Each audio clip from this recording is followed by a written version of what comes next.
is KUTV News, Channel 2, Salt Lake City, Utah. 3 arson fires in less than 24 hours at a Salt Lake City nursing home. A suspect is in custody. Officers and families gather to honor deputies killed in the line of duty. And a new twist to an old story. Is it possible the CIA was involved in the death of President John F. Kennedy? We'll show you the pictures and let you decide. Good afternoon, everyone. I'm Sarah Harlow. And I'm Bob Evans. This is KUTV News at noon. John F. Kennedy assassination, UFOs, the New World Order, and the secret government. Those are just some of the areas today's guest says he has incredible information about. In the early 1970s, Bill Cooper was a Naval Security Intelligence officer. He says he was privy to secret documents that gave almost inconceivable explanations to some of the things I just mentioned. Bill Cooper, thanks for being with us today. Let's talk about the JFK assassination. CIA plot? Well, from the top secret documents that I read while I was in Naval Intelligence, it concerned the Central Intelligence Agency, the Secret Service, Division 5 of the FBI, and the Office of Naval Intelligence, and that's why I was able to view these documents. Now, why would the CIA and the security community want to kill the president? From what I understand and from what I read, Bob, they viewed President Kennedy as a security threat, and I'm not sure exactly what that means.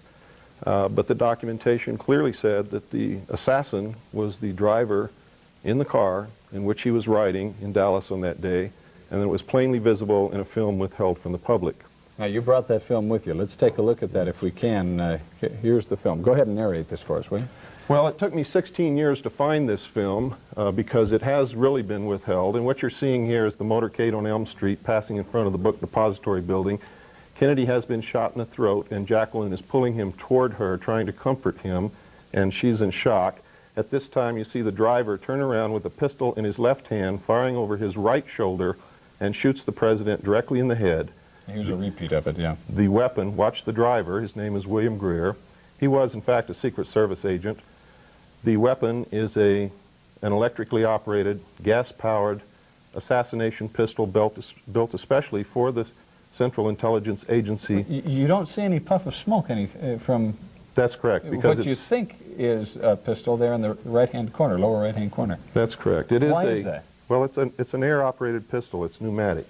And it actually fired an exploding pellet which injected shellfish toxin into the president's brain so that if the actual explosion of the pellet itself did not kill him, the toxin would. Now, did you read all of this Yes. in the documents? Yes, and that's why his brain was switched for another brain in transit between Parkland Hospital in Dallas and Bethesda Naval Hospital in Washington, D.C. Now, what about Oswald?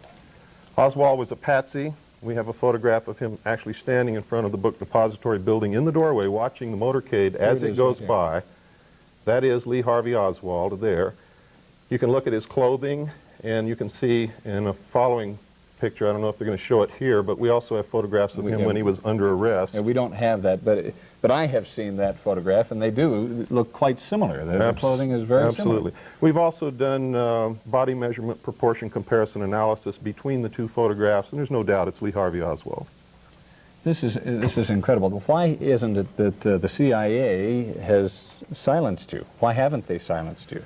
Well, that's a good question. I don't think they want a martyr on their hands. Martyrs create political movements. And what I did is literally within a 24-hour period, I prepared a $27,000 mailing. That's what it cost me personally to mail this information all over the world and the United States.